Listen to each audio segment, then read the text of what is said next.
বদিউল আলম মজুমদার ভাই ফোন দিছিলেন, তো কইলেন যে নির্বাচন কমিশন নির্বাচন ব্যবস্থা সংস্কার নিয়ে আপনার কোনো সাজেশন আছে কিনা। আমি কইলাম বদিউল ভাই সব সমস্যার সৃজনশীল সমাধান আছে, তবে আপনি ইমপ্লিমেন্ট করতে পারবেন কিনা জানি না।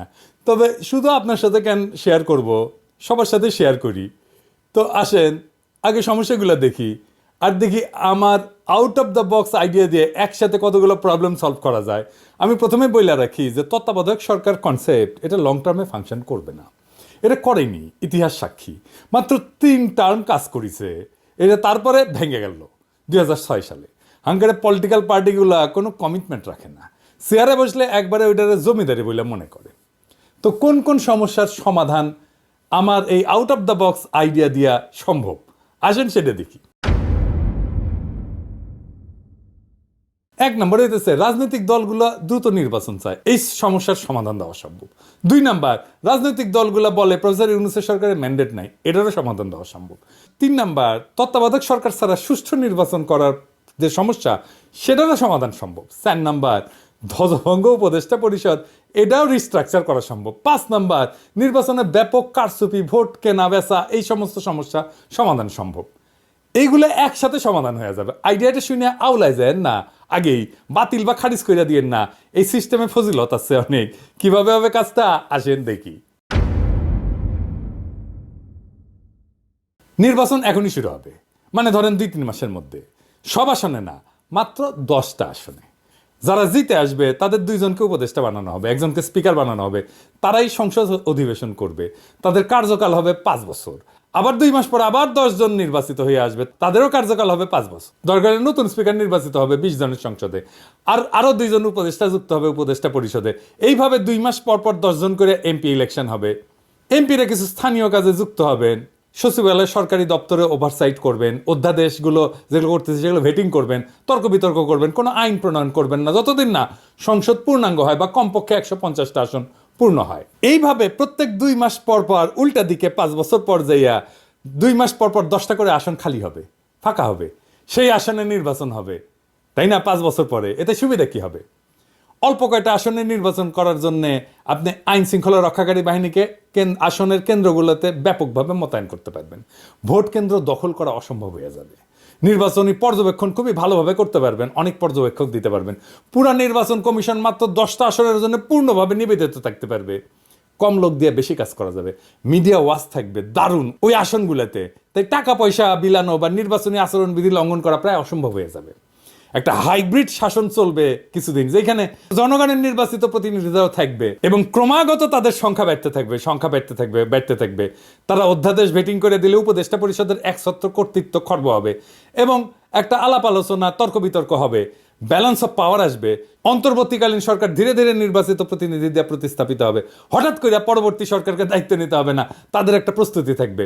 দ্রুত নির্বাচন দিতে হবে, এটা শুনতে হবে না প্রফেসর ইউনূসকে, নির্বাচনের মধ্যেই শুরু হয়ে যাবে।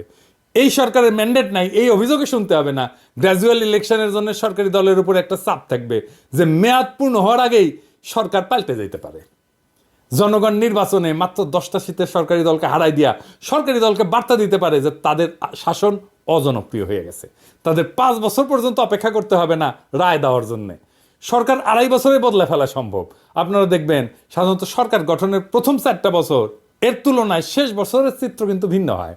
কিছুটা সংযত হইয়া শেষ বছরটা সরকার, সরকারি দল, নেতাকর্মী অনেকটাই জনবান্ধব হওয়ার চেষ্টা করে। কারণ একটাই, যে সে তার ইমেজের যে ক্ষতি হয়েছে সেটা সরকারের শেষ বছরে ভালো করতে চায়। কারণ সামনে নির্বাচনের খাড়া যদি সব সময় ঝুলায় রাখা যায় তাহলে এটা কত ভালো হবে ভেবে দেখেন। সবসময় জনগণের ভোটের চাবুকের মুখে থাকবে সরকার। ভবিষ্যতে যখন এই নির্বাচন পদ্ধতি নিয়মিত অনুসরণ করা হবে তখন কিছুদিন পর পরে এই সরকারের গৃহীত কর্মসূচি জনমত যাচাইয়ের সুযোগ থাকতেছে।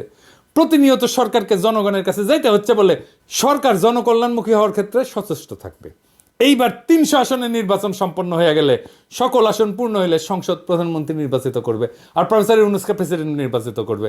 পাওয়ার ট্রানজিশনটা গ্র্যাজুয়াল হবে, অ্যাব্রাপ্টলি বিদায় নিতে, হঠাৎ করে বিদায় নিতে হবে না। সব অন্তর্বর্তীকালীন সরকারের এক্সিট প্ল্যান নিয়ে দুর্ভাবনা থাকে, কিভাবে তারা শাসনটা শেষ করবে সেই দুর্ভাবনা এখন আর থাকলো না। এক্সিট এর মধ্যে দিয়ে পরিকল্পিত হয়ে থাকলো। একসাথে কতগুলো সমস্যার সমাধান হলো দেখেন। এখন এই 10টা আসন কিভাবে নির্বাচন করা হবে সেটা দৈব চয়নের মাধ্যমে হইতে পারে। এই ধরনের নির্বাচনী ব্যবস্থা কি কোথাও আছে? হ্যাঁ, না, নাই। আপনি সারাক্ষণ শুনবেন out of the box idea, out of the box idea, বের করো বের করো, কিন্তু যখন সত্যি সত্যি out of the box idea নিয়ে আসবেন, সৃজনশীল সমাধান নিয়ে আসবেন, দেখবেন গা মুচড়ামুচড়ি করিচ্ছে সবাই। সরকারকে ঘন ঘন জনগণের মুখোমুখি দাঁড় করাইতে পারলে অনেক সমস্যার সমাধান হয়ে যায়। আর নির্বাচনই কেবল সরকারকে জনগণের মুখোমুখি দাঁড় করাইতে পারে। আমাদের দেশে আমেরিকার প্রতিনিধি সভার মতো প্রতি বছর পুরা সংসদ নির্বাচন করা সম্ভব না, এবং তা বাস্তবসম্মতও না। তবে প্রত্যেক বছরই সরকার এবং রাজনৈতিক দলকে জনগণের কাছে নিয়ে যাওয়ার পথ খুঁজে বের করতে হবে। এইটা একটা পথ হইতে পারে। ভোটারের মুখোমুখি করতে হবে সরকারকে, এবং তা সম্ভব হইলে সঠিক পথে এগাচ্ছে কিনা বার্তা পেয়ে যাবে সরকার। 5 বছর পর পর একটা জাতীয় সংসদ নির্বাচন তত্ত্বাবধায়ক পদ্ধতির মধ্যে দিয়েই হোক বা অন্য পদ্ধতির মধ্যে দিয়ে হোক, এই যে কোনো সুফল বয়ে আনতেছে না সেটা তো প্রমাণিত। খুঁজতে হবে নতুন বিকল্প নির্বাচন পদ্ধতি, নতুন সরকার পদ্ধতি, যা প্রতিনিয়ত সরকারকে জনগণের মুখোমুখি দাঁড় করাবে। আপনাদের কি মনে হয় এই মডেল অনেক সমস্যার সমাধান করে দেবে না? আর আমার ক্ষুদ্র ভ্রাতার ভগিনীর কবে দাদার মাথায় কত পেঁচ রে বাবা, অটিকি আমার মাথার যদি একটা পেরেক ঢুকে দেয় না কেউ, ওটা বের করলে সেটা স্কুপ হয়ে বেরোবি। সেই জন্যেই আমার প্ল্যানিং নেয় না কেউ। ভাবে কি না এর মধ্যে করে রেখেছে এই প্ল্যানিংয়ে, শেষে ম্যাঙ্গো আর স্যাক 2 জয় বাংলা হয়ে যায় কিনা। তাই আমার কাজ প্ল্যান দেওয়া, দিলাম, ভাইবা দেখেন, ক্ষতি তো নাই।